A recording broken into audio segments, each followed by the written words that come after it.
روز 3 январ در دهه نورفتار جماعت وحدت نویه وخش نوردین فیض‌الدینوف و دو برادرزاده او قابل جان و قاسم جان فیض‌الدینوف را به خاک سپاریدند.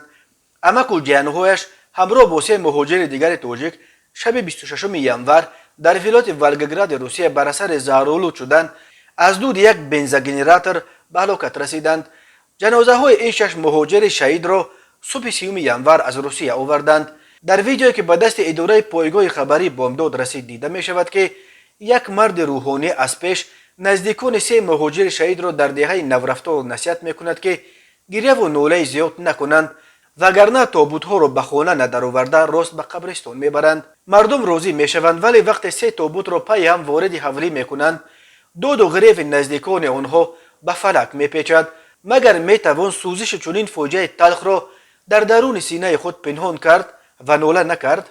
در فاجعه شب 26 январ در نویه سردنختوبینسک ولایت ولگگراد 6 نفر جان باختند. جسدهای این شش کارمند خواجگی فرمری رستوکسک صبح 26 январ در داخل گرمخانه مربوط به این خواجگی در دهه رخینه پیدا کردند. گفته می شود آنها بر اثر شبانه از کار برآمدن گنراتور گرمی دهنده از دود آن زهرآلود شدند. بنا به خلاصه تفتیشات این گنراتور که با بنزین کار میکرد با نقض قاعده های بیخطری گذاشته شده بود.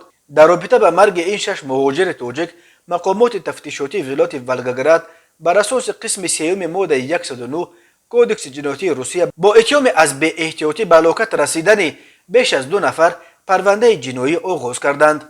هر سال بیش از 1 میلیون نفر و تقریبا نصف اهالی قابل کار تاجیکستان با مقصد تأمین روزگار خانواده های خود به روسیه به مردکاری می روند و هر سال در روسیه بیش از 1000 نفر از مهاجران تاجیک به علتهای گوناگون ترک این دنیا می کنند.